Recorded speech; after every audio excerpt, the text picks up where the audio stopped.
Hey all you heroes, hawks, heralds, crows, pirates, and wardens.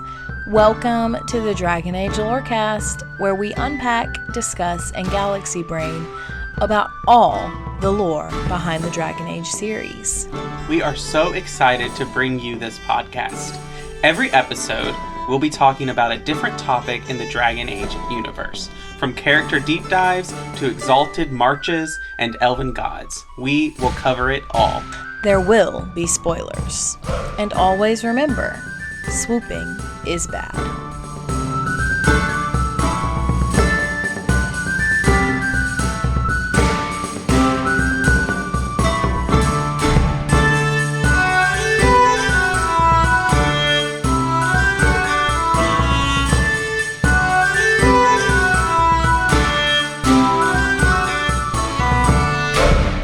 Hello, and welcome to the Dragon Age Lorecast, where we talk about Dragon Age and its lore. I'm one of your hosts, Austin, also known as Teacup.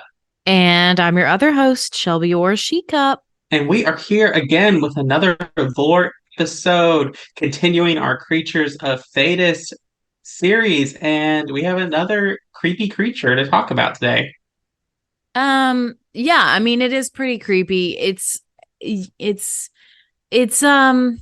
basically a spider. Like, we're talking about that. Varterral is the proper name for it.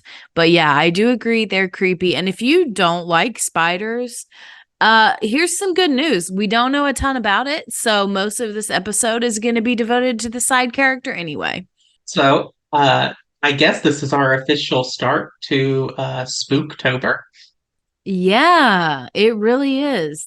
I'm gonna have to rearrange the schedule just to make that a theme now.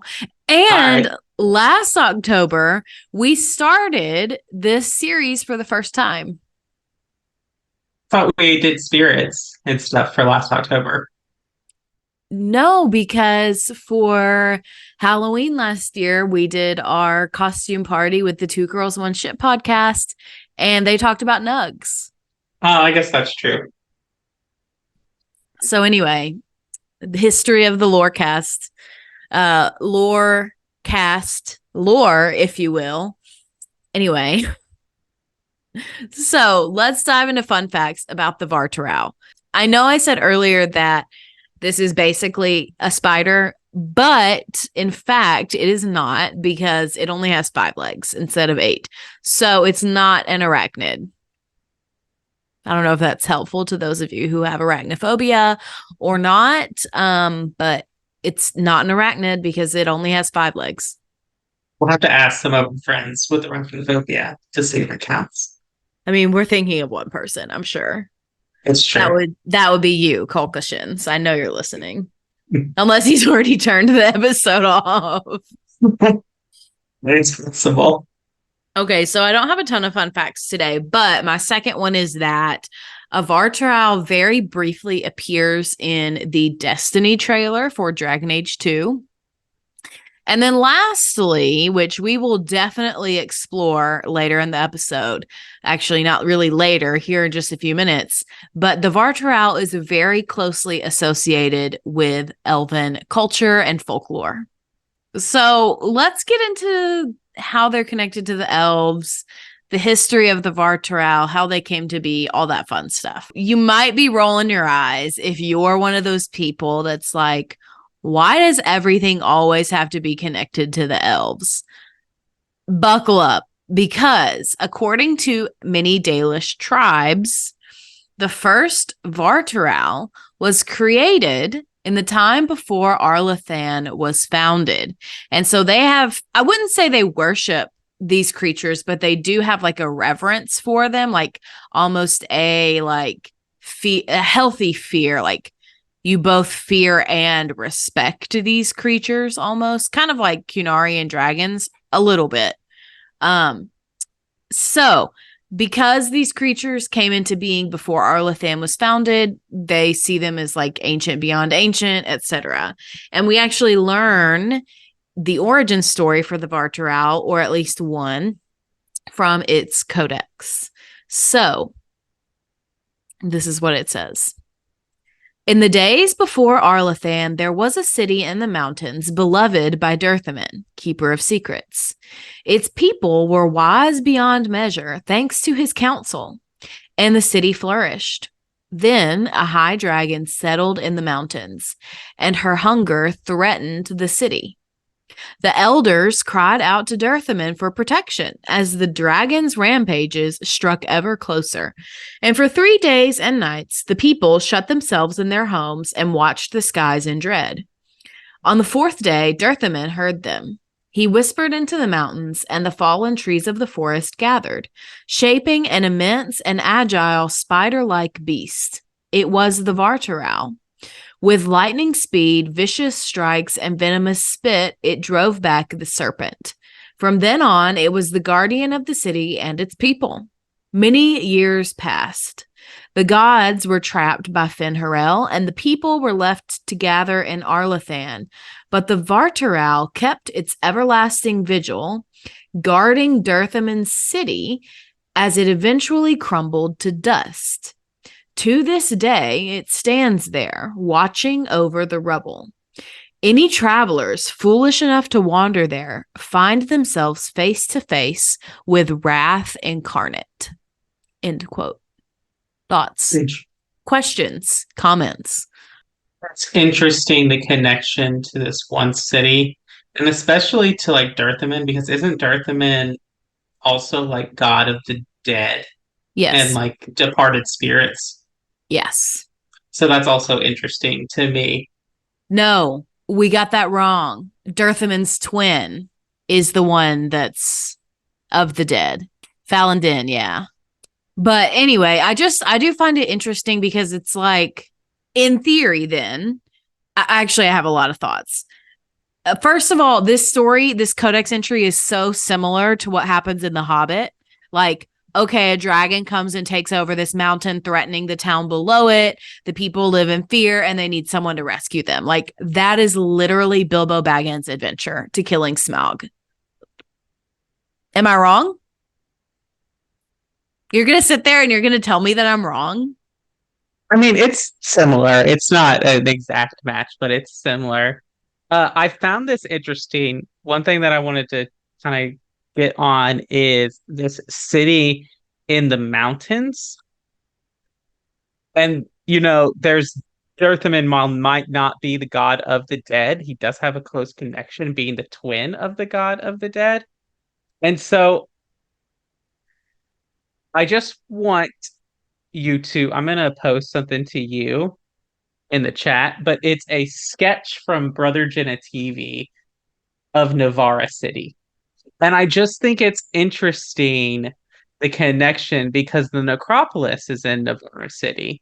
And there's like this weird connection with the dead and all of that. So is there some connection of this area of where Navarra is? And the fact that Navarra does situate itself at least near the Waking Seas and kind of near Tevinter. So it wouldn't be that far of a stretch for them to be near Arlathan or the Arlathan forest. Maybe there's some connection here with this city and this ancient elven legend. See, that's interesting. That's very interesting. I took it in a complete opposite direction because I'm sitting here theorizing about Kirkwall. Because we know that Tevinter, and even though this is before Tevinter, but we know that Tevinter's empire stretched to Kirkwall. That's why they have the chains on the harbor walls. So it doesn't strike me as odd that the empire that Tevinter thought was mighty, that came right before Tevinter, could have also potentially stretched out that far. So to me, it's like, well, there's a mountain that overlooks Tevinter and Sundermount, or that overlooks Kirkwall and Sundermount. And then there's the city. And I mean, I would argue that Tevinter's crumbling. That's what the Codex says. So is the Varterral from this Codex entry the one that we meet in Dragon Age 2? Those are all the circles that my brain has been turning in. That's also a possibility, especially since like this is the only place where we actually encounter Varterral. Yes. in the entire game series.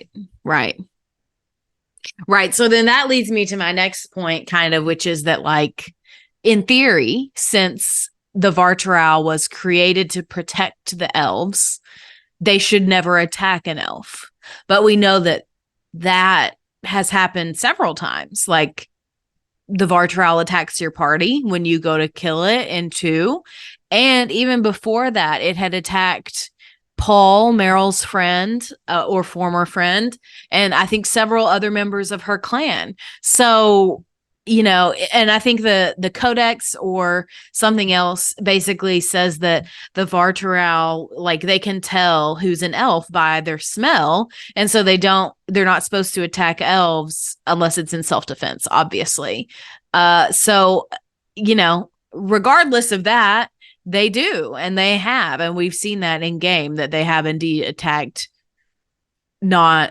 attacked elves and non-elves alike without regard for their race. And also, how does that impact half-elves? I'm very curious. Well, it's interesting to me because I want to bring up a point, and I know that they're not like the same, but in D&D, when a mage or magic user creates an entity that outlasts the spell. So the main thing is the golems, the flesh golems, the steel golems, the iron golems, all of these different golems that they can create. It only obeys the creator. And once the creator dies, it basically cannot be reasoned with. And so I wonder if, because Dirthamin creates the Varterral, and maybe while he was still walking the earth for Thedas, they would obey and know the elves, but now that he's sealed away, they've kind of gone mad without the presence of their creator. And similarly, and I think that this would be another interesting point, because both Solus and the ancient elves in Inquisition talk about how the Dalish and the city elves are not like them. So maybe there's a change in their scent all these years, centuries later. I think that's very possible. I think that is a really good argument. So another question I had was, obviously we see Varterrals living around elves, and we know that they, are intimately connected with the elves, like their existence. However, we often see them living around or near ancient elven ruins, specifically like the Alluvions. What do you think that suggests? So you'll have to correct me if I'm wrong, but when we go through the Alluvions to the crossroads in Trespasser, we're in Arlithin City. Dude, I don't know the answer to that question. I would have to research it. I don't remember if that's the case or whatever, but we know the Alluvions connect places. It's like a place where you can travel between and get there, and that's why they're racing against Griffius, because if he got control of the Alluvian network, he would be able to traverse all of Thedas in an instant, and that would be detrimental to everyone. And so I guess my theory here is that the Varterrals are guarding the Alluvians because it is a ridiculously powerful artifact, and anyone who could have it could wreak havoc on Thedas. Yeah, that's true. It also, the fact that they linger there makes me wonder if Dirthamin was connected. Like, maybe he's the one that created the Alluvions in the first place. It's possible. I mean, he is the keeper of secrets, so it is up there with something he would do. Mm-hmm. Yeah. Well, let's get into the basics here. So, in addition to these interesting lore connections, we know a little bit of information about how they live. They tend to live in secluded places, which we see in Dragon Age 2 with the one that inhabits Sundermount. We also know that they hunt big game like elk and bears. To me, because they're predators of big game, that suggests that they probably have an important role in the ecosystem of Thedas, which also to me suggests that there's not just one, like that there's a lot more of them than just the one or two that we've seen. So, according to the tabletop RPG book, the only creature that the Varterral is a prey of is the dragon. And even dragons don't always win fights when they take on a Varterral. So basically they live unopposed, like they are the apex predators.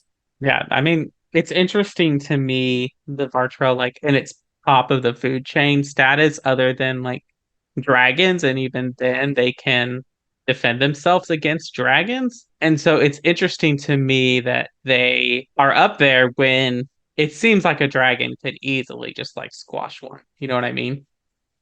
I mean, yeah. They also are very spiky, so I don't know. But basically, that's all we know about them. We have a few examples of places we've seen them to go through, but like that's the information we have. Like it's not a lot. So we've seen them in 4 places throughout all 3 games, throughout all the books and comics, only 4 places. So the first place we ever see them is in the Dragon Age Origins Witch Hunt DLC, which is the DLC where you go to find Morrigan.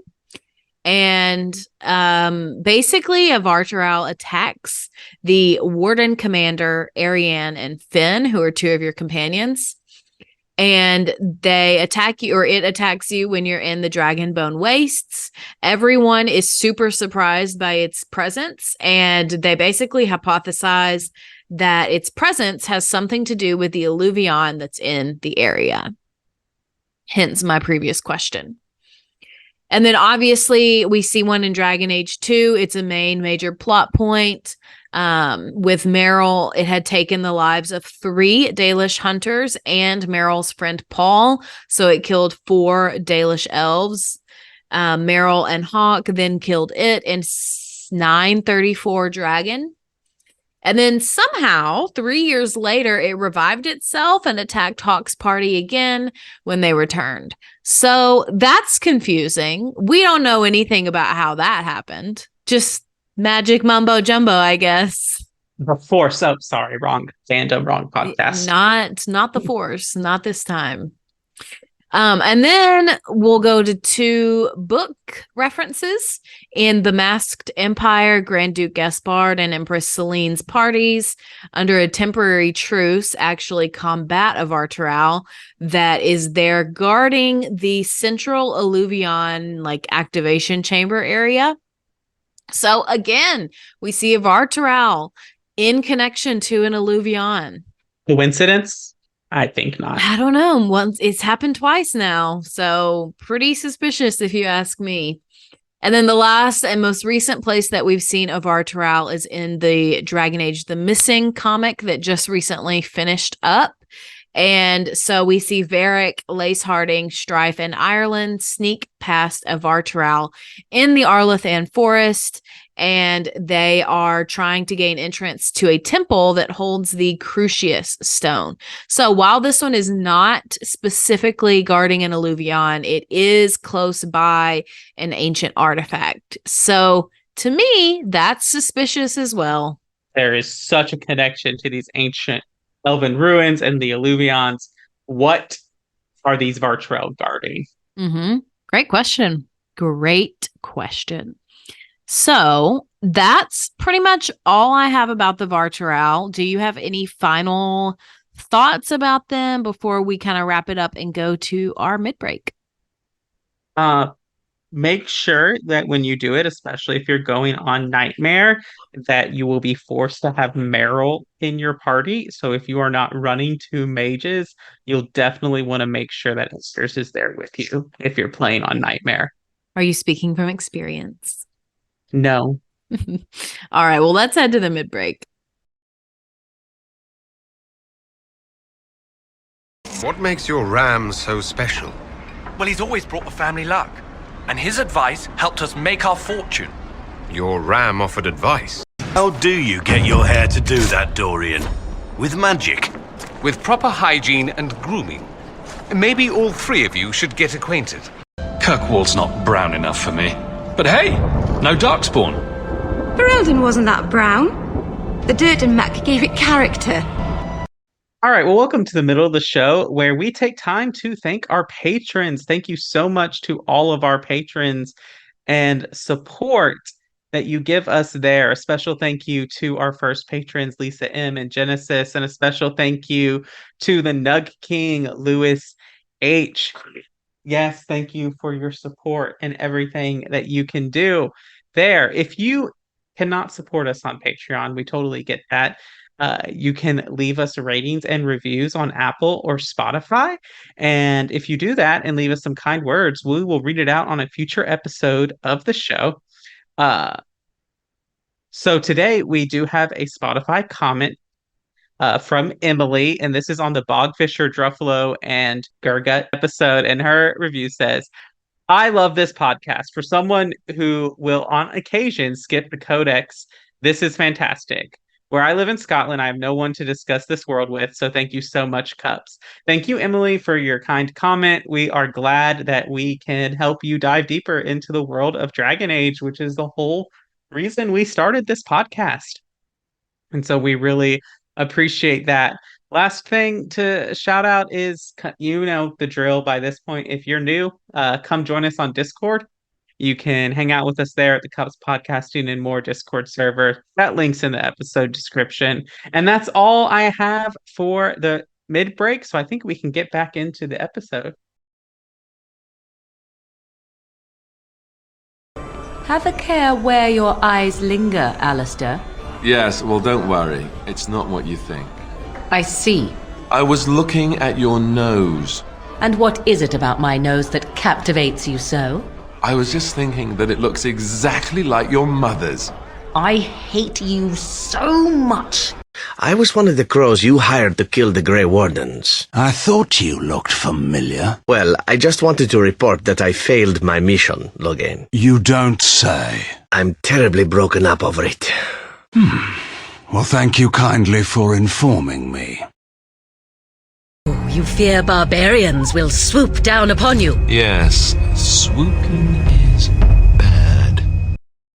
All right. So our side character today, which is kind of almost a mini character deep dive because we know a lot of information about this one, is a side character named Sutherland, who you may or may not know. Do you know who Sutherland is, Austin?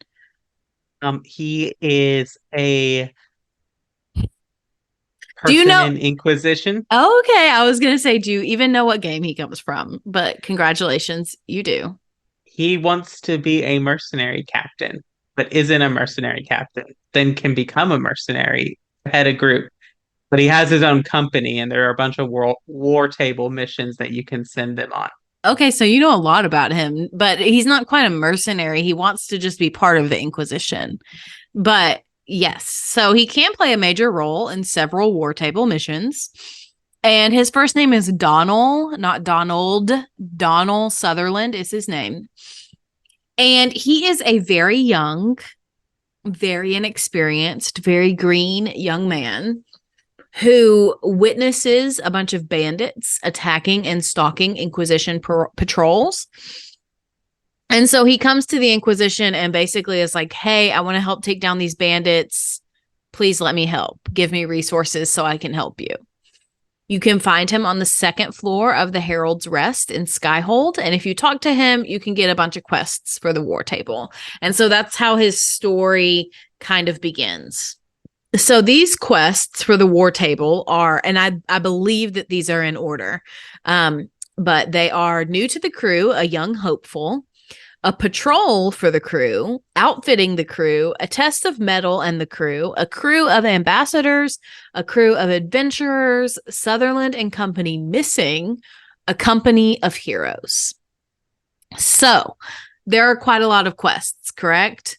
But in the beginning, when he offers his help to the Inquisitor, you can either accept or turn him down. If you use him to get rid of the bandits, he then recruits an elven mage named Voth to join his crew. At this point, you can encourage Sutherland to keep building his company or not. You don't have to, but you can. In a patrol for the crew, which is the second quest, you can send Sutherland and his company out on another quest where they are tasked with patrolling the Skyhold area. And Shade, who is a human archer, will join the crew after that. Shade and Sutherland do then begin a kind of like flirtationship throughout the game that will eventually turn into an actual real relationship by the time of Tevinter Nights.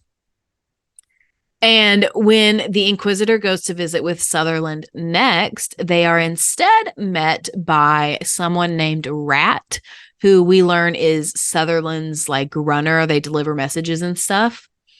Rat informs the Inquisitor that Sutherland has now gone missing and basically gives the Inquisitor a map of their latest adventure and is like, we don't know where he is. Please help. So the Inquisition can offer the job to some volunteers. The Inquisition's soldiers can flush them out, or the situation can be announced as a hunt in hopes that local nobles will take up the challenge to find this group of people.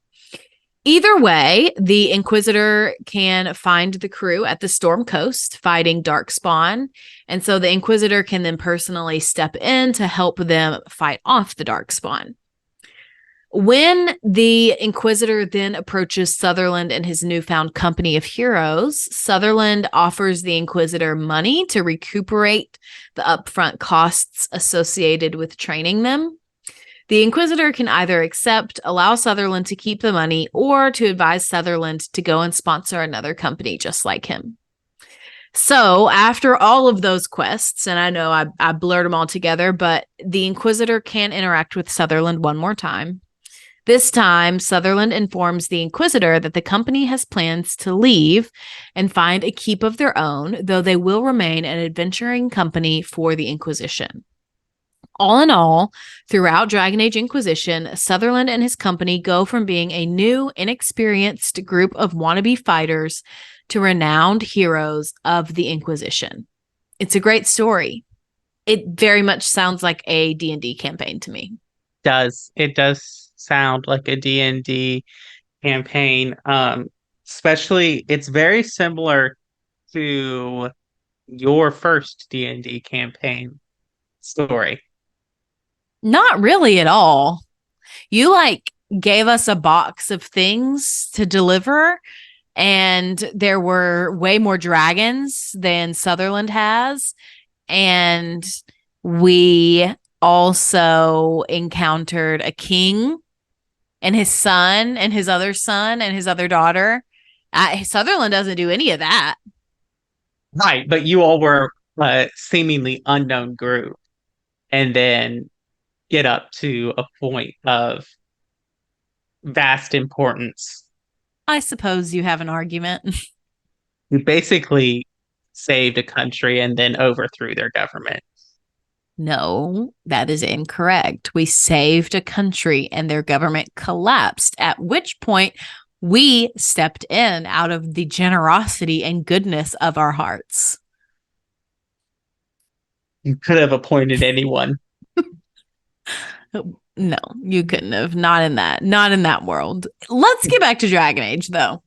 So Sutherland's story, it does not stop in Inquisition because they also show up in the Magekiller comic and in the Tevinter Nights book.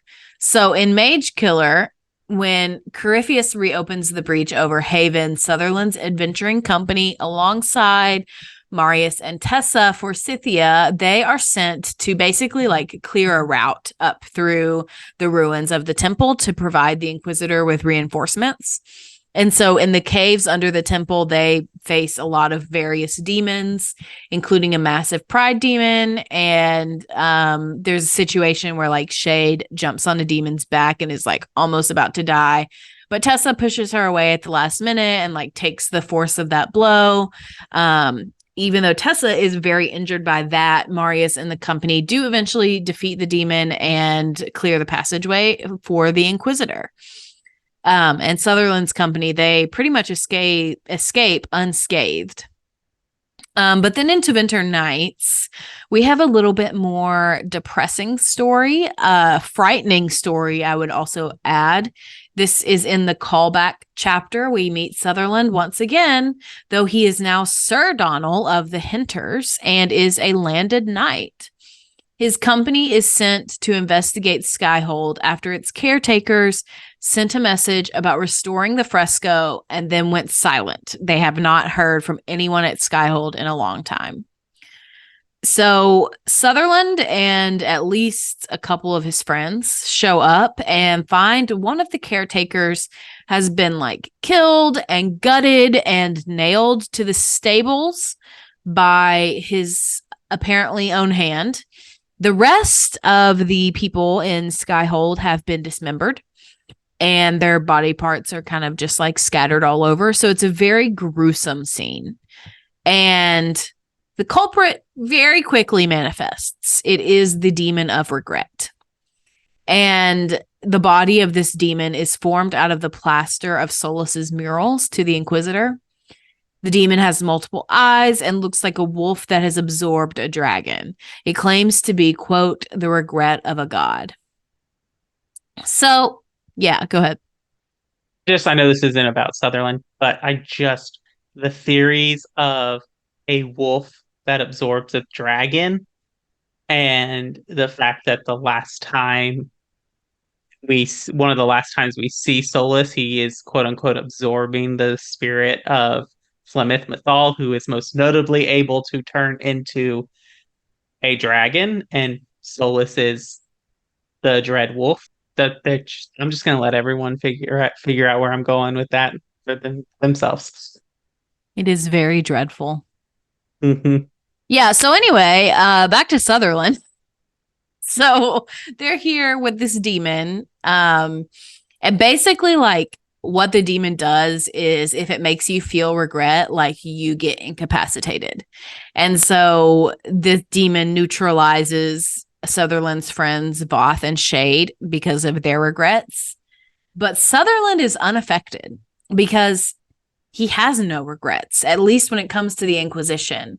And so they had planned to have backup arrive. And so Rat, who is now his squire, but also Dagna, Harriet, Morris, Cabot, and Alon Vimal all show up to help Sutherland. With his friends' trust in him, he lures out the demon, saying that he regrets acting alone, he regrets using his friends, and he regrets the present moment, the demon itself. And so at that moment, that's when everyone kind of steps out of the shadows and they all attack this demon together and send it back to the Fade. And that's the Callback chapter in Tevinter Nights. I think it's really, really sweet. That's when Faye Sutherland is I don't have any regrets about the Inquisition. Mm-hmm. Yeah. It was the best thing in my life. And why would he? The Inquisitor, especially if the Inquisitor has done all the missions, the Inquisitor did nothing but train you and invest in you.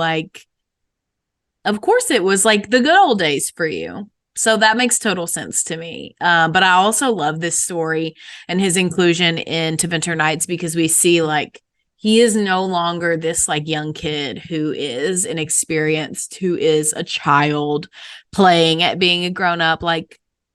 He's matured a lot. He's an adult now. And so I do very much appreciate that kind of growth for such a minor, forgettable side character. Right. Or missable too. Yeah, absolutely. So I do have some trivia before we kind of wrap this episode up. Now, interestingly enough, we never knew his first name until the Magekiller comic was released. We went through the whole of Inquisition. If you've just played that game and you haven't read this comic, you would have no idea what the man's first name is. You might think Sutherland is his first name. So there's that.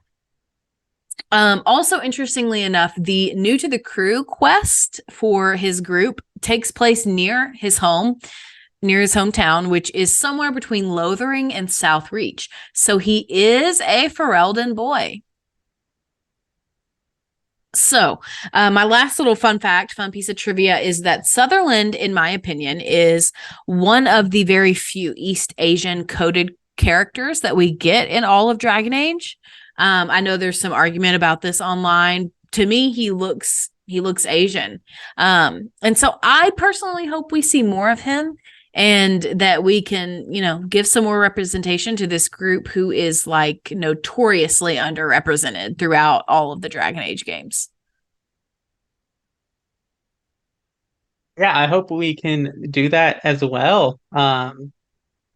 I want more representation of all of that. I really like Sutherland. I think he is a good example. I always like starting the Sutherland quest after you have the interaction with Bull, of where you have to meet all the other people, because it makes good story sense of like, oh, I got all this advice from Bull, and then I meet this Sutherland person. I'm like, oh, let's get that going.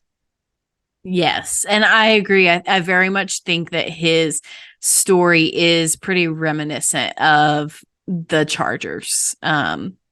And just like, I feel like the Chargers very much served as an example for him.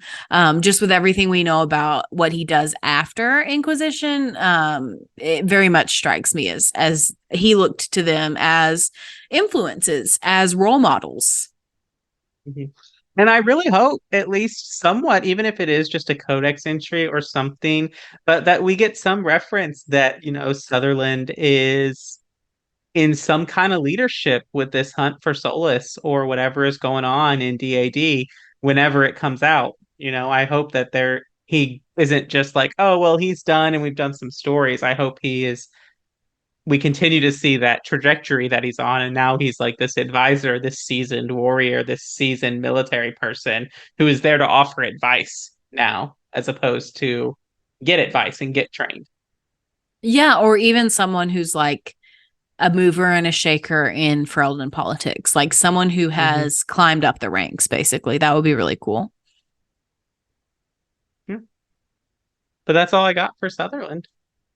Yeah, me too. Well, let's wrap it up. All right. Well, before we go, a special thank you to our Nug King tier patron, Lewis H., who gets thanked at the end of every episode.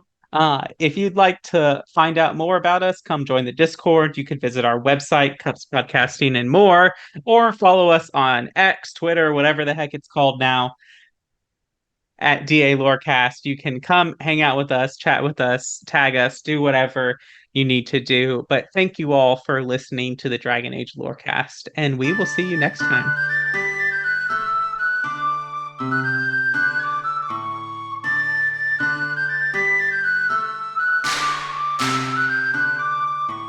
Thanks for listening to the Dragon Age Lorecast. You can find us on Twitter at DA Lorecast.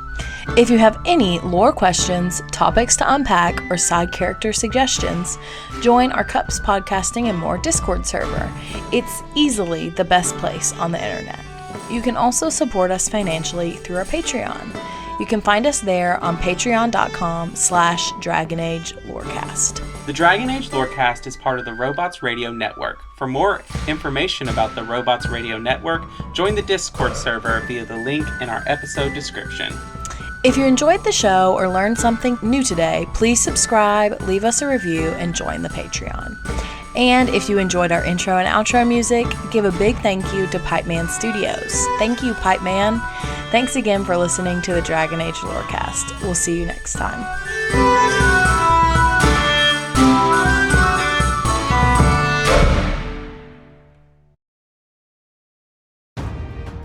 Have you ever wanted to deep dive into the lore and stories behind all your favorite Marvel movies? Then do we have the show for you? I'm Captain Shenko. And I'm Psych88. Join us as we dissect the media megalith that is the MCU. We'll talk about the origin stories, the fights, and everything in between. The MCU Lorecast releases on all major podcasting platforms on Mondays as part of the Robots Radio Rocket Club and can be found on Facebook, Twitter, and Instagram.